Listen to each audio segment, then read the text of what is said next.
Bousso la ñu bëgg man ko man bañu ma Mame Bousso Mame Bousso aw maag moom problème jarbaat la raq la mais bu dëgg ñëwee sunu dëgg day dal ci kaw Mame Bousso parce que yàlla moo bëgg loolu duma bëgg luy neex Mame Bousso ba gis ay dëgg ma ne dëgg yi dama koy defaat fen pour faire plaisir à Mame Bousso jamais bu ngeen fàttalikoo dama dugg live Jessica Mame Bousso fekk ma foofu ne ma tonton li nga wax yépp dëgg la dem leen xooli vidéo yi dama dugg live Jessica Mame Bousso en personne fekk ma ci live Jessica ne ma tonton Kaliphone li nga wax ci jeu bi yëpp billahi dëgg la mais dimbali ma rek ba lii weesu après ba may porter plainte man ko déedéet sama dëgg dama koy wax ku gëm bismillah ku gëmul saagal sa problème la ani mu tey jeu boo xamante ni waa jii di Bovan organisé na ko chaque jour waa ji yéen a ko def seen calcul man defuma calcul de yéen ñii bokkoon ci jeu bi yéen a def calcul ne waa ji chaque jour day am 50 millions yéen a ko calcul du man dem leen ngeen taal seen TikTok ak YouTube ngeen xool yéen ñi si nekkoon di rey seen bopp yéen a toog def calcul ne Bovan chaque jour dafay am 50 millions kon 10 jours mooy am na 500 millions yeneen 4 jours yi waxi noppi mu yëkkati 10 millions mu jox ko Mame Bousso yëkkati 20 millions jox kële kon loolu mooy waa ji am na 400 et quelques millions ci kaw sénégalais yi foofu lañ toll ñun en tant que sénégalais ak fii jamono toll tey ak crise mondiale bi fu mu toll ñuy dem di jox benn ñag 400 et quelques millions foofu lañ toll ñun loolu mooy samay ndawu réew nañu liggéey jox benn ñag bi lekk foofu lañ toll loolu laa leen bañaloon ñu si bëri ne non comme dem nañu ba pare nanu dem rek ma ne leen déedéet du noonu ay nit bu ngeen duggee si benn affaire premier jour la mag taxaw ne li ngeen dugg baaxul jël leen recul baye boo ñu ne ay tapet ngeen baye boo ñu ne ay workat ngeen ne leen waaw parce que lii ñu dugg daf ñuy gaañ bokkunu bu ko defee bu ñu tolloon fii tey jamono dëkk yi bëri dinañ ne sénégalais yi ñoo amoon ful la bañ si duggee premier jour seeni ay mag ne leen lii musiba la ci yéen dañoo lem ba mu ron daal di arrière billaay ma fier ci sénégalais yi heure bii tey loolu moo naroon nekk woy bi mais tey fu mu mujj yéen ñi ne woon lii jeu la yéen ñi ne woon lii day dajale Afrique yéen ñi ne woon lii dañ siy am tur yéen a ngi mujj di saagante ay ndey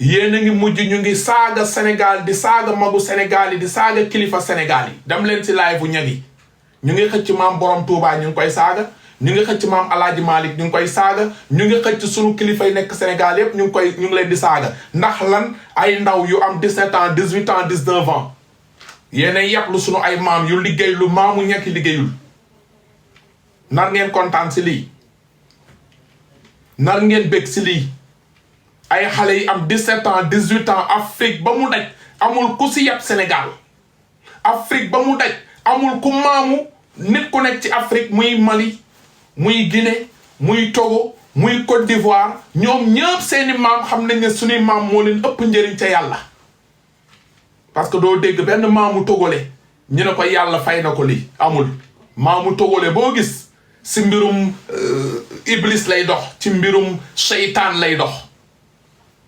maamu camerounais boo gis ci mbirum seytaan lay dox affaire faux billet affaire luxus affaire jinne affaire xonjom maamu burkinabé boo gis si affaire luxus si affaire xonjom si affaire liggéey nit ci affaire rey nit ci loolu la ñuy liggéey ñun ñu am suñuy maam yoo xamante ni ñoo tax jàkka yi bëri ñoo tax jumaa yi bëri ñoo tax allahu akbar bi bëri Sénégal tey lan ngeen di fayee seen maam yooyu ay doomu ñag ak sëtu ñag ngeen jox leen alal ba seen biiri fees ñu ëlbatiku di leen di saaga seeni ndey saaga seeni baay saaga seeni maam saaga Sénégal gi yépp ndax lan ndax ay xale yi am 18 ans 19 ans 20 ans buñ leen ne jàng leen ngeen bañ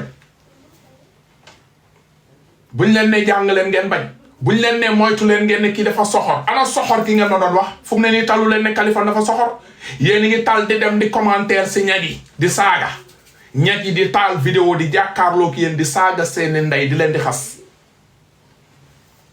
lii ngeen yéene woon sénégalais naan c'est le Sénégal qui gagne ne c'est le drapeau on va sauver le drapeau quel drapeau ay Mame Bousso dugal ñu si lu ñàkk fayda nit di ko wax ku wax ngeen ne dafa bañ Mame Bousso ana bañ Mame Bousso yàlla joxuñu dëgg seen kaw moo tax yéen a toog di xeex du matin au soir ak ñagi ñun ñu tëdd di nelaw maa ngi doog yow yéen suba ba léegi yéen a ngi xeex ak ñagi fu mu ne nii jeexal ngeen tàq si xeex ak saaga ak créer faux compte ñu leen di bloqué rek ngeen di ubbiwaat yeneen compte di saaga ci ñun boobu ñun nelaw nañu ba biddanti bu ngeen ñu déglu woon loolu moo tax ñu ne mag jar naa bàyyi ci réew TikTok bi dafa bëri ay ndaw mais TikTok bi am na ay mag mooy sama classe bi borom sikki ni ñun nag ngeen di saaga fu mu ne nii talatu leen saaga Kaliphone yéen ñëpp da ngeen ne woon après lii 72 heures Kaliphone mais talu leen ko yàlla ba ëbbati na carte gi yéen a ngi 72 heures yi ñag yi kon xanaa du Kaliphone moo leen ëpp bopp yéen ñëpp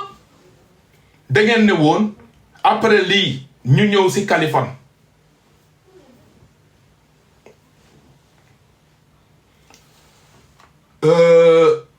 kii nii kii femme bi may la ma tuuti léegi laa ko gis sama xol jeex après dinaa leen jël ngeen wax seen xalaat yéen axlu bëgg a wax seen xalaat di ngeen wax seen xalaat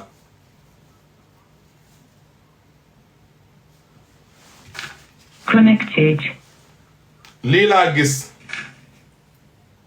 lii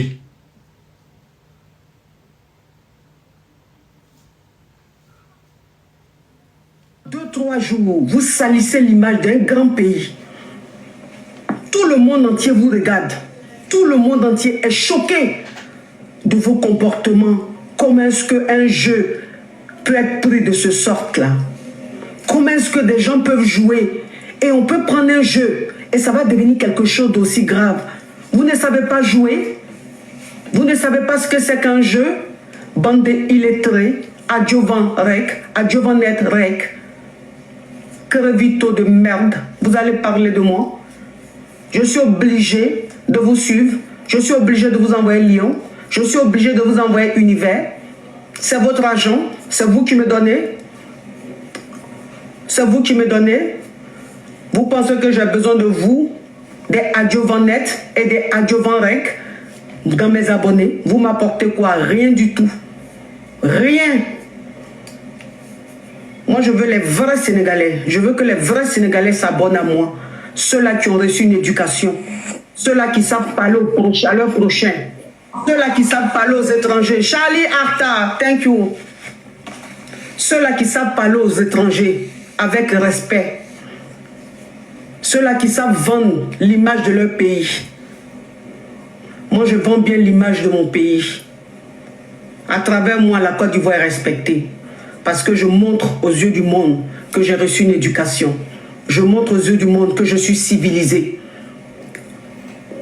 Donc quand on parle de moi, quand on parle de la Côte d'Ivoire, on respecte. Quand on parle de moi, on parle du Togo, on respecte. Parce que j'ai reçu une éducation et je le montre. Qui vous a éduqué? C'est des chiens qui vous ont éduqué? Vous avez été éduqué par des chiens? Vous n'avez pas de... yéen a ngi dégg ñu ne ndax ñun sénégalais ay xaj ñoo ñu yar bàyyiwul benn sénégalais lii ngeen ñu andi lii seen jeu bi ngeen joxe si xaalis joxe si temps joxe si coono ngeen ëlbateku ñuy saaga ñun ñi nga xam ne demuñu fekkewuñ yëguñu tinunu ñett yépp di ñu naan ndax ñun ay xaj ñoo ñu yar léegi lu ngeen si mën te kii buy live nombre de vues bu muy am yéen du ngeen ko am ñoom ñëpp ñu ngi si ginnaaw kii di ko jàppale ñuy xas sénégalais yi lii mooy jeu bi lii mooy Afrique unie lii mooy drapeau bi ay ñàkk yu tekkiwul salaamaaleykum ay ñàkk yoo xam ne bu ñu dajeek ñoom bitim réew fu ñuy toog duñ fa toog fu ñuy waxee duñ fa waxee yéen ñu jural ay ñàkk toog si réseaux sociaux yi di ñu xas ñun sénégalais yi nga xam ne kenn yabul sénégalais kenn yabu ko ci àdduna du tubaab du américain du japonais yéenay permettre ay ñekk yoo xam ne ay ñaam bi la ñuy añee ki ñaam bi la ñuy reeree ngeen yàpp lu ñu yéen ñii ay xale yi am 17 ans 18 ans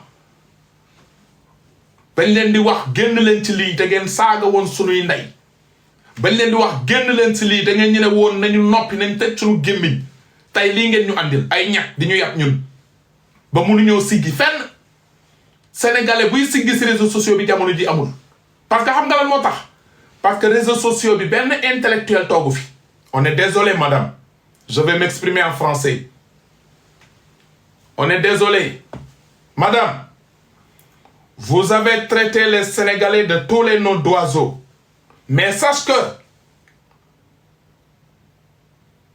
les Sénégalais intellectuels là sont pas sur TikTok.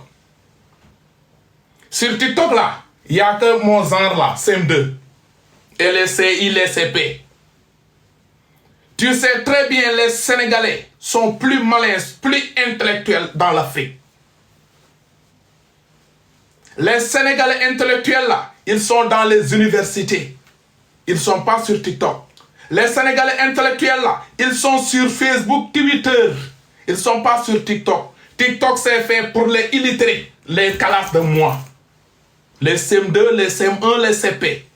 C'est pour cela vous osez rester devant TikTok pour parler de tous les Sénégalais. Mais les Sénégalais médecins, il y en a.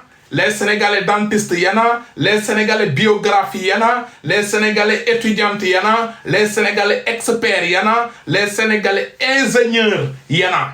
Ils ne sont pas sur TikTok. Ils n'ont pas le temps de TikTok. Les Sénégalais temps le TikTok, c'est les Sénégalais Ndialakhan, les vendeurs de savon, les K4, les vendeurs de greffage.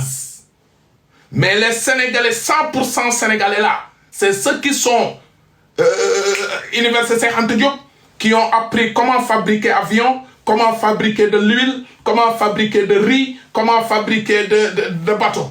Des ingénieurs qui sont respectés par le monde entier. Tu n'as pas vu le président Macky Sall? Il est sur TikTok? Non. Il est respecté partout dans le monde. Il n'y a pas meilleur que Sénégalais. Les Sénégalais sont dignes. Les Sénégalais sont fiers de ce qu'ils sont. Les Sénégalais normaux ne sont pas sur TikTok. Il n'y a que des bojo. Mes classes là, premier mois. Les gens, femmes là, que vous êtes sur TikTok là, que vous savez qui là, les K4, les K4.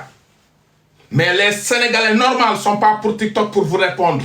Ils ne vont jamais vous répondre. Ils ont d'autres mousses à fouilleter. Barki Rasulillah.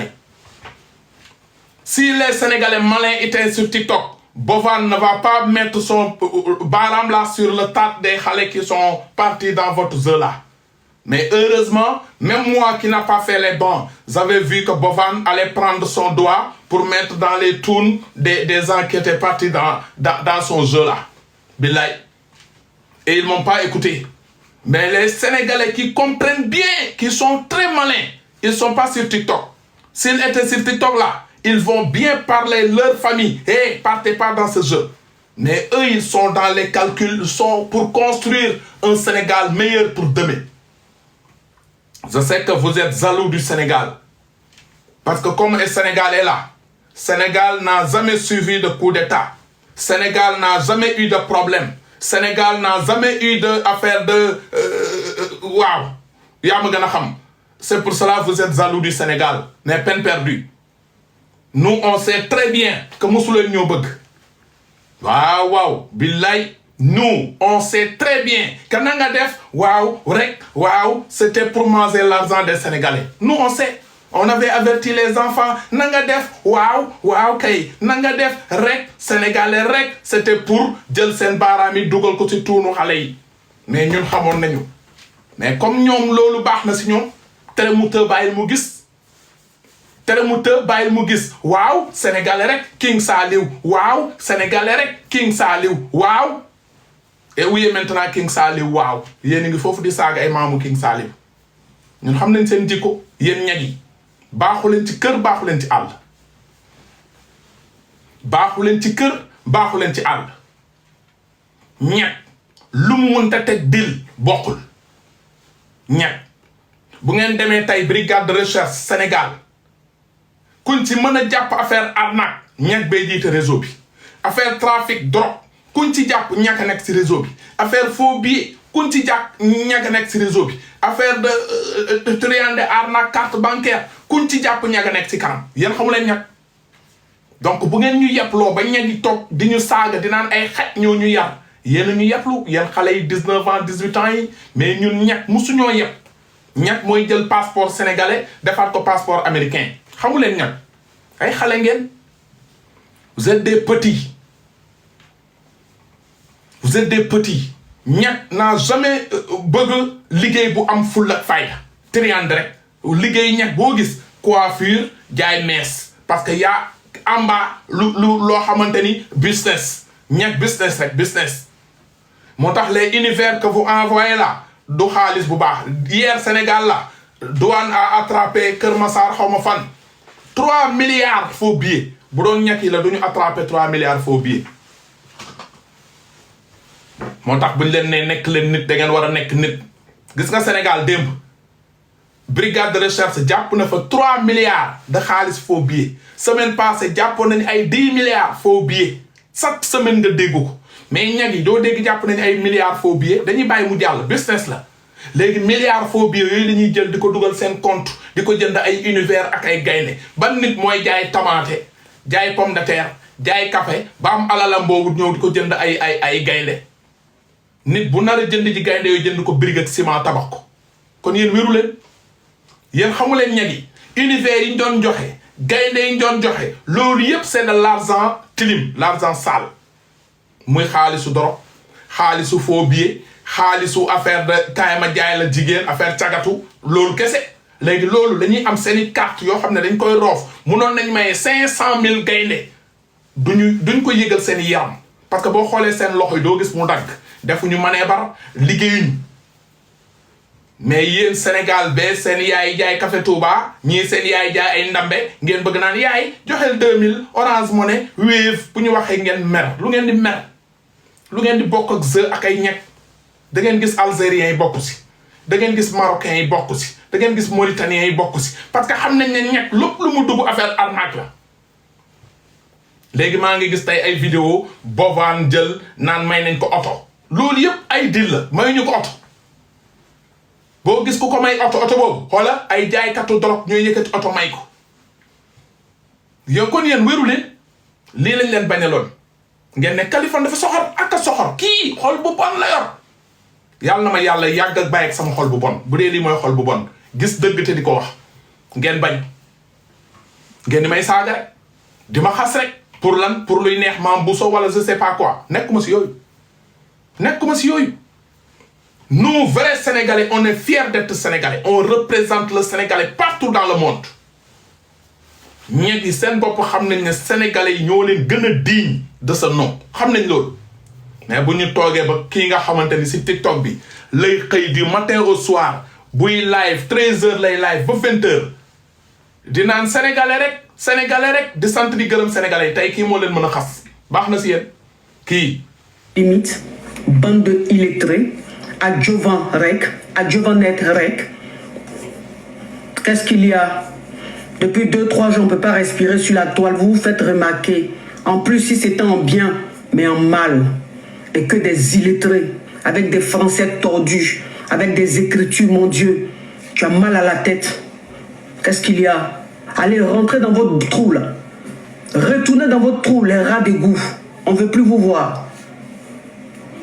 On ne veut plus vous voir. On ne veut pas de vous sur la toile. Donc les rats d'égout, rentrez dans vos égouts. C'est fini. xam nga ne lii gàcce la ñu ne sénégalais yi bëggatuñ leen gis ay kaña ngeen dem leen dellu fu ngeen jóge woon saaga suñuy ndey saaga yi ñaaw yéen ñu ko yóbbee ngeen jël xaalis bu dul jeex ngeen dundal ko ay ñagi lekk ba suur wala ñu ne leen jërë ngeen jëf ñuy tëdd seeni loolu yaay lay yéen a bon xanaa tey Kaliphone am na raison seen kaw des ngeen nuñ leen di xasee maa xalaat si TikTok bi ngeen toog déggu leen français lii intellectuel yi nekk Sénégal yëpp xaru nanu lii Diomaye Faye bu ko déggee dina tax dootul dem Burkina dootul dem Côte d'Ivoire lii Ousmane Sonko bu ko déggee dina rus pour dem Côte d'Ivoire bi mu nar a dem semaine prochaine gàcce la si ñun ay doomu occidental xaw ma lan non subhanallah yàpp lu ngeen ñu xeex bii Lat Joor xeexoon xeex bii ba Amari Ngoone Sabel xeexoon yéen ñii di sati tey tax ngeen tey ñoo ñu yàpp ñu te xeex bi dañ ko gañe woon de kenn musul yàpp sénégalais ku ko yàpp da nga fekk muy nelaw barki rasulillahi yéen a bon léegi dem leen moo tax foofu ngeen di dem di saaga rek ñu leen di bloqué rek déglu leen. La récréation est terminée. Vous avez régné 2-3 jours. Vous allez laisser vous exprimer. C'est bon. On va faire maintenant un nettoyage sur la toile. Rentrez dans votre trou d'égout. Les rats d'égout. À Jovan Rec. À Jovanette Rec. Vous parlez à qui comme ça? Vous croyez où là? Vous pensez que j'ai peur de vous parce que je ne réponds pas? Vous pensez que j'ai peur de vous parce que je ne fais pas de live? Oui, que désabonnez-vous de la coach. Désabonnez-vous de la coach, mais qu'est-ce que j'en ai à foutre de votre abonnement? Vous pensez que c'est vous qui m'avez fait? Vous pensez que c'est vous qui m'avez fait? Il y a combien de pays en Afrique? Il y a combien de pays en Afrique? Hein, les adjuvants rec, les adjuvannettes rec, vous êtes comme une goutte d'eau dans la mer, vous ne comptez pas. ñoom ñëpp dajaloo coalition Afrique pour xeex ak Sénégal ndax lan ay xale yu tuuti si TikTok bi ñoo yàplu sénégalais yi ñii bu dee xeex sunu maam ya leen dàqoon xeex bu dee tay bii sunu militaires yi duñu seeni moromi militaire sunu gendarme yi duñu seeni morom gendarme sunu juge yi duñu seeni moromi juge sunu kilifa yi duñu seeni moromu kilifa ñii ba yëmal xiyaam duñ ñu bëgg ngeen yàpp lu ñu bii peeru yàpp américain yëpp bu ñuy investir xel dëkk Afrique yëpp dañuy bàyyi dëkk yëpp ñëw investir Sénégal loolu day dagg seen xol français yi bu ñuy investir dañuy bàyyi dëkk Afrique yëpp ñëw investir Sénégal loolu day dagg seen xol chinois yi bu ñuy investir si dëkk Afrique yëpp dañuy bàyyi seen dëkk yi ñëw Sénégal loolu day dagg seen xol parce que tubaab yi ñooy toog naan Sénégal n'a jamais eu de coup d'état loolu day dagg seen xol parce que ñoom seen biir rayante nañu jël ay jaas yi ay marto di ko dóorante seen biir ba ay milliers de personnes ñàkk seen bakkan loolu da leen di naqari ba tey picc bu lakk ci taat day bëgg morom bu ñu sañoon tey jii sunu Sénégal gee ñun ñi nga xamante ni kii ngi dëkk Touba kii dëkk Tamba ñu jëlante ay jaas yi ak ay marto di dóorante suñu biir ñun ñu ne ñoo bañ ñoo lank on refuse parce que ñun ay nit lañu ay mbindeef lañu ñoom ay mala lañu parce que nooy nekkee doomu aadama di jël jaasi di ko dóor sa moromu doomu aadama xew na Côte d'Ivoire xew na Burkina xew na Kenya xew na Togo xew na Cameroun xew na fépp ci Afrique ba mu des Sénégal gee pour vous dire mu ngi ñuy traité xaj mais mbaam yi ñoom la xaj yi ñoom lañ doomu xaram dëgg mooy ñag yi ngeen yàpp lu ñu bii peeru yëpp ngeen waroon toog si sunu Sénégal gii di demalante di kiralante sunu Sénégal gii bu ñuy rayante ñu rayante sunu biir bu ñuy jugoo ñu jugoo seen biir ngeen bàyyi sénégalais fii dem jaay ji naan fekk jéggi ji frontière bi naan drapeau ban drapeau boo xam ne tax ngeen ñu saaga sénégalais yépp si seen yu ñàkk fayda yi seen bases yi waajale di van xaw ma bovaan mu enregistré wu seen kaw seen yaay di jaay café Touba ki ndambe ak pain-thon xaalis bu ñu amoon yépp pour dajale ko ngeen jël lépp wéef ko Orange Money kee tey dafa dem si sëriñam daf ko dooleel xaalis ne ko sëriñ sant naa la gërëm naa la ndeke dañ doon ne sénégalais ay dof lañ tey laa ko gëm yéen ñu yàpplu billahi yéen ñu yàpplu mais sénégalais ku ko gën a ëpp xel ci àdduna amul mais bovaan bi ñëw na leen yéen ñëpp xëcc ba ngeen ron jël baaraamam bi di ko dugal seen tuuni benn par benn yéen ñi si joxe seen xaalis yépp nag A ba Z bàyyiwul kenn ku si joxe xaalisam bovaan jël na baaraamam bi juutal la ba nga juutu jël baaraamam bi dugal ko sa tuun li nañu wax te dëgg dëgg neexul di ngeen di mer nag di ngeen mer de bu ngeen neexee ngeen saaga ngeen futtu seen problème la mais xam ngeen man bovaan munu baaraamam bi dugal ko sama taat parce que bàyyeen sax maa ko ëpp xel mais yéen a juutu ne ko bovaan jëlal mouchoir nettoyel sa loxo bi moom set wicc ruq suñu tuun yi bëgg nañu yéen a bon jël xaalis jox ko ñag ñu naan gars yi Wave bi ngeen nekk ay 50,000 personnes na Wave bi ñëw na Orange Money bi ñëw zel bi na ñëw kan ngeen di koy zelal zelalu leen ko Mamadou zelalu leen ko Paate zelalu leen ko Kumba ab ñag foofu ngeen xamee ni yéen a bon foofu ngeen di xamee ni yéen a bon ab ñag benn sénégalais du organiser dara ab ñett jóge fale di cotiser parce que dañoo bañ chaque jour gars yi di xeex ak gars yi si réseaux sociaux yi yéen xanaa yàggu leen ci TikTok bi maliens yi fu ñu live ñu ngi ñuy saaga congolais yi fu ñu live ñu ngi ñuy saaga waxuma la léegi de depuis ay weer ci ginnaaw parce que xam nga lu tax parce que nee nañu ñun daal bëgguñu leen daal ñoom daal loolu nu wax ñoom dañuy jàpp ñëpp ne Wolofo baaxul Wolofo baaxul Wolofo n'est pas bien Wolofo baaxul loolu la ñuy wax du matin au soir ngeen dégg Wolofo baaxul ngeen ñëw waaye yow dama rus déglu leen. Mal éduqué, quelle image vous donnez de votre pays? Depuis 2 jours, vous vous faites remarquer partout. On vous voit partout avec votre sale image. Vous salissez l'image d'un pays. C'est-à-dire que tellement que vous êtes toxique, tellement que vous êtes borné, tellement que vous êtes illettré, analphabète, pendant 2-3 jours, vous salissez l'image d'un grand pays. Oh. Chez vous, il n'y a pas de femmes charismatiques. Chez vous, il n'y a pas de femmes très connues. Chez vous, il n'y a pas de coach très planétaire, interplanétaire, il n'y a pas. Vous allez me comparer à des gens qui ne veulent même pas de vous parce que tout le monde sait que vous êtes toxique. Tout le monde sait que vous êtes toxique. Tout le monde sait que vous êtes hypocrite. Adjuvant, rek. Tout le monde sait que vous êtes hypocrite. ñëpp xam nañ ne sénégalais ay hypocrite ngeen. bii ban gàcce lii fan lañ koy jooyee. ñu ngi ñuy xas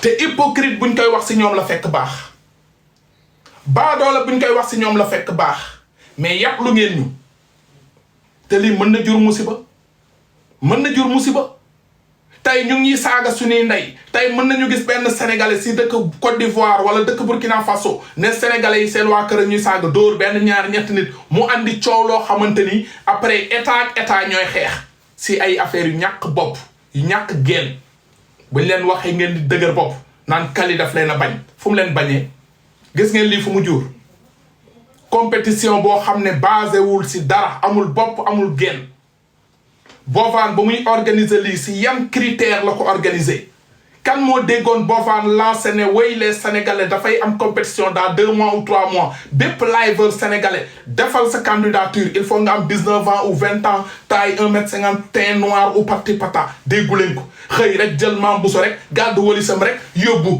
allez Mame Bousso la ñu bëgg suiveur yëpp topp ci ginnaaw Mame Bousso la ñu bëgg xamu leen lu ngeen bëgg ak lu ngeen bañ dee leen lu 10 000 problème waxoon ngeen baal ma dee leen nday réfléchir du lu ñàkk fayda lu nañu woo leen rek ngeen toog ay sauveur naan drapeau pan drapeau ñun république la ñu yor drapeau ku koy représenté bitim réew day fekk président de la république bu Sénégal jox la ko wala premier ministre jox la ko wala ministre des sports jox la ko wala ministre de la culture jox la ko wala ku mënti doon mais doo xëy aéroport rek gàddu drapeau rek dem ba ngay dem yéguñu tinuñu nga egg ba foofu téye drapeau naan drapeau bi ku ngeen yëpp bu ñu waxee ngeen ne nit ñi dañoo soxor ban soxor léegi ñag yi ngeen lekkal ba ñu fees dell seen biir yi ba naan boisson ñooy xëy di saaga seen ndey benn par benn gàcce bi fu ñu koy waxee dëkk àdduna yëpp toog di seetaan di gis benn ñett toog ci plateau di xas sénégalais yëpp lii. Chez vous, il n'y a pas de femmes charismatiques. kii nga xam ne ñaawaayam kii sunu jigéen sénégalais yi ni ñu ko ëppee valeur xoolal gémmiñam bi mel ni tuunu béy kii gémmiñam bi mel ni tuunu béy bu 15000 kii tax ngeen benn golo bu toog ci tiktokam bi saaga ñu ak sunu jigéen ñi nu ñu amee valeur ak nu ñu rafetee ak lu ñu représenté ci àdduna ngeen yàpp lu ñu benn doomu kuti di ñu saaga bu doon benn Kaliphone lay saaga sax ngeen ne xeex la Kaliphone ak femme bi mais mu jël sénégalais yépp roof leen. Chez vous, il n'y a pas de femmes très connues. Chez vous, il n'y a pas de coach, pas de vous, parce que tout le monde sait que vous êtes toxique. Tout le monde sait que vous êtes toxique. Tout le monde sait que vous êtes hypocrite. Adjuvant, rek. Tout le monde sait que vous êtes hypocrite. Tout le monde sait que ce que vous faites là, c'est parce que la coach vous a pas envoyé Lyon, elle vous a pas envoyé Univers. C'est pour ça vous me comparez à quelqu'un d'autre. Mais la personne même sait que vous êtes toxique. Personne ne veut de vous. Chez vous, il n'y a pas de coach connu qui peut se comparer à moi. Rek, à Giovanni. Elle demande si chez nous, il n'y a pas coach. Si chez nous, il n'y a même pas une semaine, ben père de famille, yëkkati na 2 milliards 300 millions dem jox ko sëñ Muntaxa kon xam ngeen ne waaye yéen ñii wax waaye jàngal leen ma français ma tontu kii moom ay gaynde lay xëccoo naan ndax ñun Sénégal amuñu koy joxe gaynde 300 000 francs nee leen ko am nañu benn kilifa bu jóg Sénégal semaine passée dem ci sëñ Muntaxa jox ko 2 milliards 300 millions te du dégguleet ak yeneeni murit saadix yu mel noonu am nañu ay Aziz Ndiaye yu tabax ay entrepôt kii ku mu yeb mais yéen ñu yeb lu jàngaleen ma français ma tontu kii ngir yàlla comme yéen mënu leen toog si TikTok bi di tontu da ngeen di dem si ay live am di ko commentaire di ko saaga taal leen seen live jàkkaarloog ñi dóor leen ay bombu Irak sama xol bee gi métti woy sama ndey ma xalaat TikTok bi kenn jàngul ñii jàng yëpp amuñu TikTok ñii jàng ñëpp ñu ngi Facebook ak Twitter sama classe gi ak classe Mame Ndiaye Savon bi classe rox bee fi nekk bu ñu naree wax la ne laa woy sama ndey way rey leen ñu moo tax ñekk yéeg ñuy rey déggunu classe Adamo bi mënuñu wax bonjour bu jub moo tax ñu ngi dee illettrés yi ñoo nekk TikTok ñekk yëpp ñu dee leen yem seen frontière bu ngeen toogoon fii ñuy kaa di nekk si bu ñu nekk kenn ñu yàpp kenn ñu saaga waay sama barki Rasulullah rusloo ngeen sénégalais yëpp ñu ngi leen sénégalais yi c'est vous amu leen ay nit ñu riche benn Viviane Chidid Ndour mën na jënd yaayu kii barki Rasulillah benn Wally Ballago Seck mën na jënd papa kii sunu milliardaires yi nekk Sénégal benn Elimane Lam mën na jënd ñii ñëpp seen waa kër mais duñ ko dugal si ñàkk fayda yi ay univers bu ñu woote woon léegi jàkka ji Abdoul Aziz Alen Ndiaye gis ngeen ko 50 millions lay joxe ngeen di ñuy woo si ñàkk fayda naan Wave 2000 ak Wave 3000 ku leen di wuy si lii nekk leen nit jàngal leen ma français benn Sadio Mané ba mu amee ay milliards am ay université la tabax ay hôpital waxal leen ma ko femme bi nu mu tudd madame nous on a des personnes courageuses on a notre Sadio Mané il est parti au Sénégal il a pris l'argent il a construit des hôpitaux des universités il a donné beaucoup de l'argent aux pauvres on a notre guide religieux qui donne des milliards à nos chefs religieux, Barki Rasulillahi. Nous, on n'est pas dans ces affaires de tchahan là. Nous, si c'est affaire de shaitan, nous, on ne participe pas. C'est pour cela que vous n'avez pas vu les dignitaires sénégalais ont contribué sur ça. Parce que eux, ils ont esprit ailleurs. Tout ce que Allah ne remercie pas, ils ne sont pas dedans. Votre jeu là, Allah n'a pas remercié. C'est pour cela qu'il n'y a aucun dignitaire sénégalais courageux de nom qui a participé.